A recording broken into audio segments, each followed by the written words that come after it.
Betapa kejamnya Tosaka Tokiomi memberikan anaknya sendiri kepada Mato. Bahkan Mato Zoken lebih kejam lagi karena memperlakukan Sakura ya seperti itulah yang seperti kita tahu di movie-nya.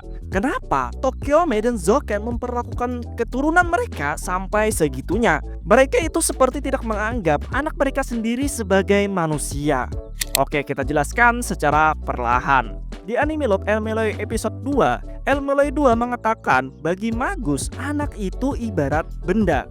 Tidak ada yang tahu rahasia menjijikan apa yang terkubur di kediaman Magus. Ini dikatakan Elmeloy 2 saat menyelidiki Magus yang mengorbankan dirinya untuk mencari keabadian. Magus ini sebelum mengorbankan dirinya, dia selalu menyiksa anaknya agar bisa memenuhi ekspektasinya. Yang dimana Magus ini seperti menganggap anaknya itu bagaikan benda atau alat yang dapat memenuhi ambisinya. Bagi kalian yang tidak tahu anime Love Elmeloy 2, sinopsis singkat, ini anime menceritakan Wafer Velvet setelah Holy Grail War keempat. Dia menjadi salah satu lot di Clock Tower, menggantikan Elmeloy Keynet yang ngokat di Holy Grail War keempat. Walaupun anime ini termasuk bagian Nasuver, anime ini tidak seperti anime Nasuver lainnya yang duor sana, duor sini. Anime Love Elmeloy lebih dominan ke genre misteri detektif supranatural. Jadi, Love Elmeloy menyelesaikan berbagai masalah yang bersangkutan dengan magic ala detektif. Walaupun ada actionnya namun tidak sebanyak seperti anime Nasovers lainnya.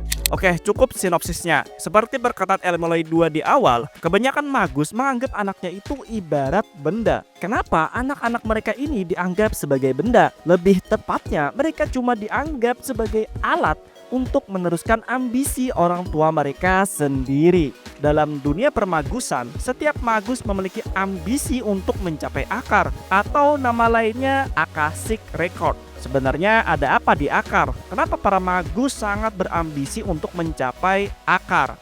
Akar adalah sumber semua kebenaran atas segala peristiwa yang ada di masa lalu, masa kini, dan masa depan. Bukan cuma itu, mereka yang ingin mencapai akar juga ingin mengetahui dan mempelajari magic. Ini magic asli ya, bukan magicraft. Lah apa bedanya bang? Kan sama aja. Tentu saja beda. Dalam dunia Nasuverse, magic dan magicraft itu berbeda. Magic itu adalah dalil keajaiban. Maksudnya gimana? Magic itu melampaui nalar manusia dan mendobrak hukum dunia. Contohnya, Third Magic yang pernah digunakan Ilya di Fate Stay Night. Third Magic adalah kemampuan untuk mematerialisasikan jiwa. Jika digunakan dengan sempurna, dapat membuat seseorang menjadi abadi. Ilya cuma menggunakan versi tidak sempurnanya, namun Ilya mampu menyelamatkan jiwanya Shiro yang harusnya mokat di akhir cerita Fate Stay Night Heaven's Feel. Sedangkan Magecraft itu cuma mengulang proses fenomena yang sudah diketahui oleh sains dengan cara supernatural. Jadi kemampuan Magecraft akan semakin berkembang mengikuti pemahaman pengguna terhadap fenomena yang ada pada dunia. Contohnya, untuk membuat api kita memerlukan oksigen, bahan bakar, dan pemantik. Nah, Magecraft cuma mengulang proses pembuatan api dengan cara supernatural. Oke, cukup pembahasan masalah magic dan Magecraft. Nanti kita bahas lebih detail di konten terpisah. Kembali ke topik magus yang berambisi untuk mencapai akar. Ada berbagai cara untuk mencapai akar. Ada dengan cara mencapai puncak dari konsep yang mereka tekuni. Ada juga yang membuat perangkat atau sistem seperti Holy Grail War. Kalian nggak salah dengar, tujuan asli Holy Grail War sebenarnya adalah untuk mencapai akar, bukan Holy Grail pengabul keinginan. Itu cuma umpan agar para magus mau ikut berpartisipasi. Para magus ini akan melakukan apapun untuk mencapai akar, bahkan sampai ada yang mengorbankan manusia lainnya dan dirinya sendiri, tidak terkecuali anak mereka. Magus walaupun bisa menggunakan Magecraft, mereka tetaplah manusia yang fana, terbatas oleh usia. Untuk mengakali masalah keterbatasan tubuh manusia yang fana, para magus ini akan meneruskan ambisi mereka kepada anaknya, menjadikan anak mereka sebagai objek untuk meneruskan ambisi mereka. Dan tergantung para magus itu, terkadang ada yang cuma mewariskan pada satu anak saja, tapi ada juga yang mewariskannya pada 2 anak atau lebih. Kebetulan Tokiomi cuma mau mewariskan ambisinya pada satu anak, tapi dia malahan memiliki 2 anak. Entah dia lupa KB atau gimana gitu, kondomnya pecah atau apa, gak tau lah dalam pikirannya. Padahal dia sudah punya keinginan untuk mewariskan ambisinya pada satu anak aja gitu. Kenapa malah punya dua anak? Emang aneh ini otaknya. Nah, karena salah satu anaknya tidak mewarisi ambisinya, si Tokiomi memberikan salah satu anaknya kepada keluarga Mato untuk diadopsi, yaitu Sakura. Pilihan ini diambil Tokiomi juga dengan alasan agar Sakura mendapatkan hak untuk menjadi magus. Namun alasan aslinya agar keturunan Tokiomi memiliki lebih banyak kesempatan untuk mencapai akar, dan Tokiomi juga tidak perlu memusingkan akan terjadinya perebutan warisan. Bisa dibilang Tokiomi melakukan apapun agar ambisi keluarga Tosaka tetap terjaga, tidak menyisakan semua kesempatan walaupun dia harus memberikan anaknya sendiri kepada orang lain.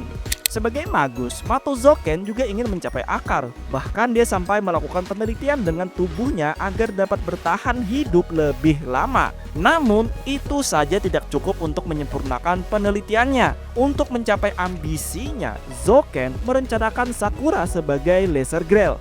Zoken melakukan berbagai cara yang sangat-sangat tidak manusiawi agar dapat mengubah Sakura menjadi Lesser Grail. Dan setelah menjadi Lesser Grail, Zoken berencana mengendalikan Sakura sepenuhnya. Ini berhubungan dengan kata selanjutnya Lord Elmeloy 2 tentang rahasia menjijikan dalam kediaman magus. Kalian tahu sendirilah betapa menjijikannya rahasia yang ada dalam kediaman Mato dan betapa tersiksanya Sakura berada di kediaman tersebut. Semua itu telah direncanakan dan dibuat oleh Mato Zoken.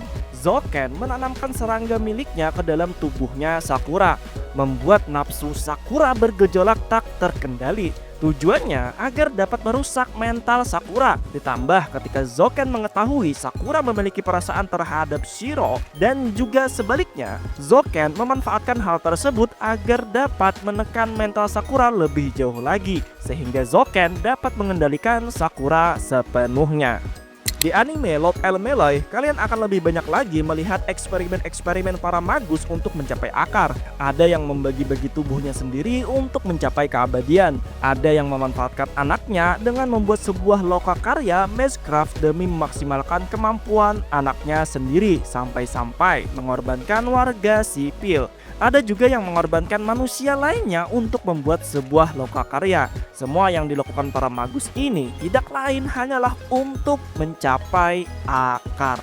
Oke kawan, jadi begitulah cerita kali ini tentang kenapa Tokiomi sampai rela memberikan anaknya kepada Mato Zoken. Intinya semua magus itu ingin mencapai akar, mengungkap kebenaran dari misteri yang ada pada dunia. Namun kebanyakan magus untuk menggapai ambisi mereka sering mengabaikan moral dan melakukan tindakan yang tidak manusiawi, bahkan sampai melibatkan manusia yang tidak mengenal dunia sihir. Cukup sampai di sini. Terima kasih sudah nonton atau mendengarkan sampai habis. Kalau kalian suka konten seperti ini, cukup lakukan hal sederhana dengan subscribe. Kalau ada tambahan atau koreksi, silahkan tulis di kolom komentar.